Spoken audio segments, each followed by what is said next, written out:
Welcome to Hard Talk. I'm Stephen Sackur. These are tough times for Ukraine.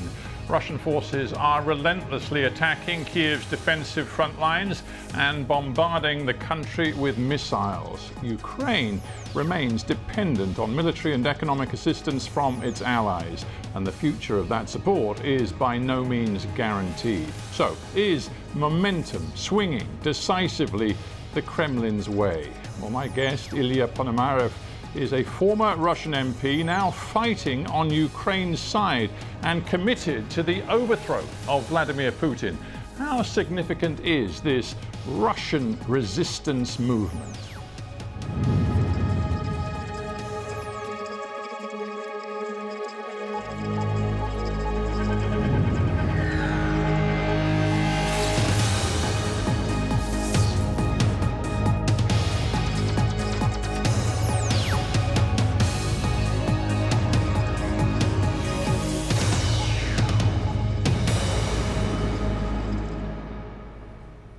Ilya Ponomarev in Washington, welcome to Hard Talk. Thanks for having me, Stephen. It is a pleasure to have you on Hard Talk. You're in Washington, D.C. You are normally based in Ukraine. I am very well aware that NATO leaders are about to meet in Washington at the NATO summit. Why are you there? Do you believe you have some role to play? We are communicating the position of the shadow Russian parliament, Congress of People's Deputies, which is actually calling for NATO to stop putting restrictions on Ukraine, how we can resist the aggression. Because right now our hands are very much tied in terms of retaliatory attacks, in terms of attacks inside Russian territory, in terms of targeting the leaders of this regime, the war criminals that are shooting children's hospitals and destroying civilians in Ukraine. Yeah, you're responding there to what we have learned from Kyiv in the last few hours about the latest missile strike on Kyiv, which the Ukrainians say hit a children's cancer hospital. You, I'm guessing, are not very hopeful about the reception you're going to get from NATO leaders. Just a few days ago, you said the West has so far responded, quote, very negatively to your group's activities and has refused to support attacks on Russian soil. Is anything going to change? I wouldn't say that the reaction is negative. I think that the reaction is rather neutral. They pretend to ignore what is actually happening. They pretend to ignore the growing Russian resistance. They just don't want to do anything with it, because in all private conversations, the key officials of United States government and European governments, they all say, you guys are great, you're doing the right thing. But we will never say this in public. We will stay aside and we will let Ukrainians make the decisions, because we don't want to take any responsibility and any part of the regime change in Russia. It's too dangerous for us. Let's just be clear about who you represent. You sit there in Washington with your military fatigues on, but you're not a frontline fighter, are you? And you've just referred to your representative role with this so-called People's Congress. Are you a politician? Are you some sort of military operator? How do you describe yourself? No, obviously I am a politician. When the large-scale invasion started in February 2022, I had little doubts but to take a gun and go to defend Kyiv. But that was short-living. After the danger was gone, I returned to my political position. And my role right now is to politically represent those who are in the front lines, primarily the Legion Freedom of Russia and National Republican Army. We created a special political center where I am the coordinator, which speaks on their behalf with the international governments, with media and others.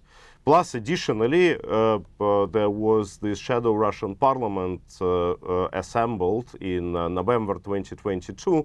That was the initiative of right now over than 100 former Russian MPs of different levels and different regions and different political parties. We actually represent all of the political spectrum, from very moderate groups to very radical groups, from left to right, conservatives, liberals, everybody who are against this war, against Putinism, and want to build a new Russia. And we are working as this parliament and interacting with international governments, as well as obviously with our constituents back home. Yeah, so that's your emphasis on the politics, but you are also closely associated with two military groups. There's the Freedom of Russia Legion, which, as I understand it, has a couple of thousand Russian troops based in Ukraine and ultimately woven into the Ukrainian military effort. And then you're also associated with a group, the National Resistance Army, which is involved in covert operations inside Russia with people, activists involved in a cell structure, which for very obvious reasons is clandestine, and which the Russians simply term as terrorists and traitors. So which is more important to you right now, the politics or the military? I think there is no distinction in the time of war. Was Mr. Churchill during World War II make the difference? No, he was the leader of the whole nation, both the military part and the political part. But at the same time, I think the situation would be unhealthy if the politicians would be just right at the front lines. We need to support the groups. We need to organize them, we need to finance them, we need to recruit people to them, we need to advertise them, we need to explain them, but our job is to build the new Russia, the new political order, the new statehood, because we think that Russia Federation would cease to exist. It would be a new Russian republic, a new state of Russia after Putin is gone. And our objective is to make sure that what we have right now, the modern version of fascism, would never be resurrected on our territory. See, I just wonder who you speak for. We have spoken to many Russian opponents of Vladimir Putin in recent years, thinking of people like Mikhail Khodorkovsky and Garry Kasparov outside of Russia. And then, you know, in years gone by, interviews I've done with people like Alexei Navalny and Vladimir Kara-Murza inside, who have been inside Russia, and all of them have been committed to non-violent civil resistance, pro-democratic civil resistance to the authoritarianism of Vladimir Putin. You're something entirely different. You seem to embrace violence. It's not violence, it is resistance. The violence was started by Moscow. The violence was started by the Kremlin. The violence was started when Russian troops invaded Ukrainian territory.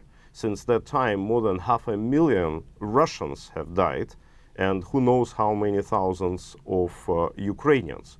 So the terrorist regime right now is in Moscow, and we are the counter-terrorist forces, but nobody can fight terrorists. Nobody watching this interview could for 1 minute misunderstand why Ukraine is fighting. It is a war of national self-defense as far as Ukraine is concerned, but I keep coming back to the point that you're Moscow-born, you are Russian, and to all intents and purposes to Russia, not just to the regime in Moscow, but to the Russian people, you are nothing but a traitor. You are taking money and taking weapons to kill compatriots, Russian people, serving in the Russian military and not even always serving in the Russian military. Steve, the other way around. Yes, I am proudly Moscow-born. I am representing Siberia for a decade in the Russian parliament, and I identify myself with Siberia as my homeland. But we are saving Russians. We are not killing Russians. The person who is killing Russians is Vladimir Putin, is Sergei Shoigu, is Mikhail Mishustin, and many other people from that government. The blood is on their hands, not on ours. We want to rescue our country. We want to stop the bloodshed. We want to remove the terrorists from power. That's what we are doing. Somebody needs to do this.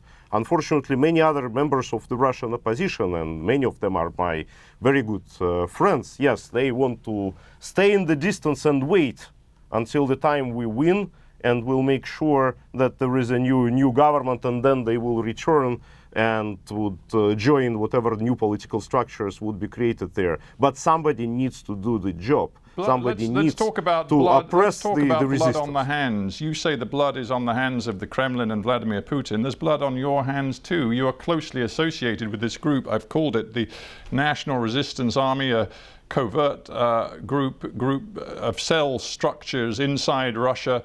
They say that they are undertaking sabotage operations against oil facilities, factories, rail lines, but they are also killing people. We know that they claimed responsibility for the assassination of Daria Dugina, the daughter of a leading ultranationalist ideologue inside Russia, Alexander Dugin, also herself an advocate for Putin. She was killed in a car bomb. Vladlen Tatarsky, also assassinated on Russian soil by the group that you associate with. I can just imagine you taking an interview with Willy Brandt or Ernst Thälmann or many other German anti-fascists, and you say, oh, the blood of Nazis is on your hands. Yes, the blood of Nazis is on our hands, and we are proud of that. Because those people are killing innocent Russians and innocent Ukrainians. They're civilians. Let's be clear. These people who were assassinated were not in uniform. They're civilians. The fact that they are not in uniform doesn't mean that they are civilians. Every person who is assisting the war, who is financing the war, who is organizing the war, who is recruiting people in the army, who is campaigning for the war, they all have blood on their hands. And by all international agreements, just look at the letter of the legal documents that were adopted by the international community. They are combatants. Are you just legitimizing the kind of tactics that we've seen the Putin government use in recent years, going back long before the 2022 full-on invasion of Ukraine? We've seen murders on the streets of Europe, indeed on the streets of Ukraine, where you live, which are strongly believed to have been conducted by Russian covert intelligence operators. By doing the same thing, and that you're simply playing into Putin's hands, are you not? That very much speaks to my position. You guys in Great Britain, you saw it and you experienced it firsthand. My good friend Alexander Litvinenko was killed in the center of London with using weapons of mass destruction with radioactive materials, which then polluted half of London. Skripal in Salisbury was assassinated using weapons of mass destruction, and British citizens were affected and died because of that attack. And after that, you are saying that the blood is on my hand? It was the same Dugina, it was the same Tatarsky who was campaigning for those assassinations. I am cleaning up the planet out of all this scum, this Nazi scum. What do you think you've achieved? Your forces, this so-called Freedom of Russia Legion, last year briefly made an incursion into Russia to Belgorod region and then was pretty rapidly removed. We've talked about the assassinations, we've talked about the sabotage attempts, we've even seen a drone flying into the Kremlin, which you claim to be responsible for. But given the state of the war today, what have you really achieved? Obviously, we have a military aspect of our operations, and these military aspects are very successful. Indeed, you mentioned some of the home front attacks, and I never claimed responsibility for any because I am not the partisan which is on the Russian soil. I am helping those who are organizing those attacks, but it's them who are claiming the responsibility or not taking the responsibility. But besides this, like flashy things like the attack on the Kremlin's dome, there were very effective attacks on the oil refineries inside Russia, which cost Russian military machine billions and billions of US dollars. And that's a very positive result. That's obviously was done in correlation with Ukrainian efforts, but still it was very much assisted by the Russian resistance fighters back home. And in terms of our liberation, does it bother you that for all of your claims of impact and success, key figures in the Russian opposition, like Dmitry Gudkov, say The Russian opposition, this is a quote, needs to agree on non-aggression because the resulting conflicts and scandals, if we do use violent tactics, weaken us all. Dima is my good friend, but he is mistaken. My position is simple: let the 100 flowers bloom.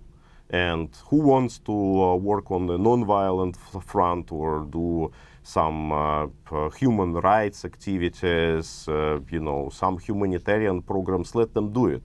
Any action is better than inaction. But the victory would be brought by people who take arms in their hands and who are ready to come to Moscow and oppress the police and take Putin out and hang him on the streets of Moscow. That's the only way how this war can be ended. You talk about taking Putin out, and many times you've talked about your desire to see him assassinated, but isn't the Not truth assassinated, that I if you want to look see at... him prosecuted. I want to see him prosecuted, and I want a fair sentence to be carried out. Well, you've also said you'd like to see a wooden stake driven through his heart. That's not exactly prosecution, is it? That's just elimination. No, I think that he would most likely not survive to our trial. But just recently, on the recent session of Congress, we actually established this tribunal, which would work in cooperation with the ICC and with Ukrainian prosecution. But we are talking about free, transparent, and very legal trial, so that everybody understands that we have justice. They would have the defense. We would have the true prosecution. It would be like a Nuremberg process, and it would be the sentence. Last year we saw that rebellion led by Yevgeny Prigozhin. It was short-lived and it ended with retrenchment of the Putin regime. We see that in recent months he's had senior generals arrested, he's had the deputy defense minister put on trial. Opinion polls show that Putin's popularity is still very high. It seems the elites still back him. The Russian economy is still working. You, over the last several years, have predicted Putin's demise at very regular intervals. Every time you've been wrong, and I would put it to you that right now Putin looks as strong as he's looked at any point since the invasion in February 2022. Unfortunately, we, together with you guys, are not working hard enough. Sometimes very reasonable and good papers are being adopted. Decisions are made, but they are not implemented in real life. For example, sanctions policies.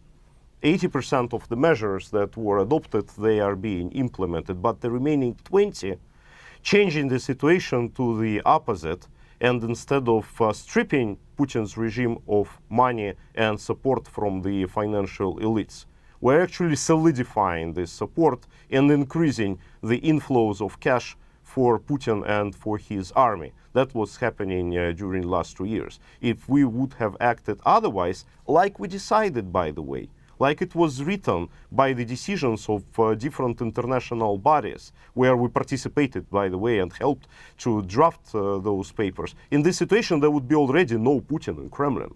If there would be the decisions that were made on helping Ukraine in terms of military carried out back in 2022, the war would end in 2022. There would be no this war of attrition that we are experiencing right now. It would be over, and way less people would have died if we would have been decisive and acting swiftly, and not right now. Maybe one reason that Western leaders don't share that view, and maybe one reason they are so, it seems, deeply wary of you and your approach, is that they worry that if Vladimir Putin is taken out, that actually what comes next in Russia could be even more dangerous and even worse. You have written a book, The Story of How Russia Becomes a Democracy After Losing to Ukraine. What on earth makes you think it would become a democracy? Stephen, I afraid of the very same thing. And I many times said that's my worry as well. But what's the decision we are making based on those worries? Putin is mortal. At one point in time, he would be gone, inevitably. He would just die. And then there would be a regime change. Again, it would just happen. And we need to make sure whether we are taking a proactive approach and we are trying to create something which would work to the benefit of all, for the West, for Russians themselves, for Ukraine, in terms of stopping the hostilities, in terms of dismantling the imperialism, in terms of letting the oppressed nations of Russia be free. Or we are just waiting for the things to unfold like they are. No, but haven't you just made a very important point? You made the point that one day Putin will be gone, but this isn't about just Vladimir Putin, is it? It is about Russia. It is about a deeply ingrained political culture, which many would say has a sense of imperial destiny, has a very strong sense of victimhood, and has a very strong tradition of authoritarian, centralized power. You target Putin, but actually your problem is that this is about Russia, not about Putin. You know, you British guys, you know way better than me about traditions. Your traditions are way stronger than the Russian traditions. Actually, our statehood is not that old, and the Russian Empire was essentially started by the Peter the Great. So we are way a younger civilization even than Ukrainians are. But my deep belief that political systems are very fluid. And even we are looking at the history of the 20th century, look at Germany. They flipped so many times with their political system. And by the way, before, it was a very monarchical and authoritarian political system. Then it was democracy. Then it was, again, authoritarianism and totalitarianism. And then it's a normal parliamentary Western-style democracy. That because the West took a proactive approach. It had to.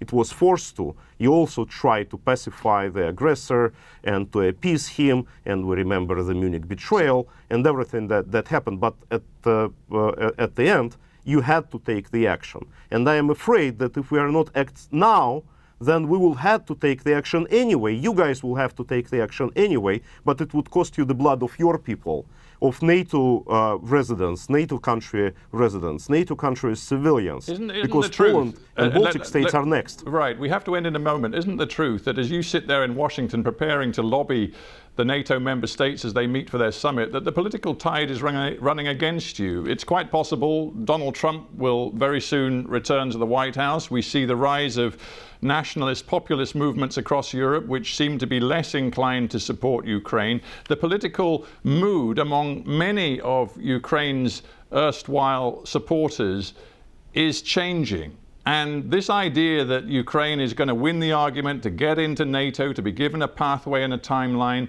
it seems it's not going to happen.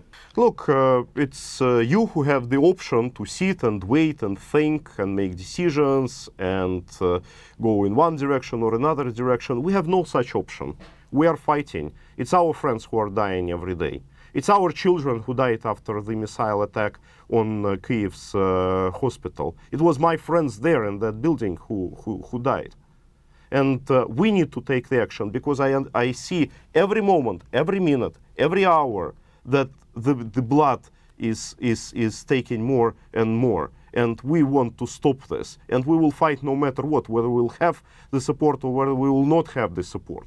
And the only thing that we are asking is not to join our fight, but let us do the job, because it's right now NATO countries which are restricting Ukraine from vetting the operations back in the Russian territory. It is you who are restraining Ukraine to make Ukrainian attacks in retaliation to all these crimes that are happening in Kyiv.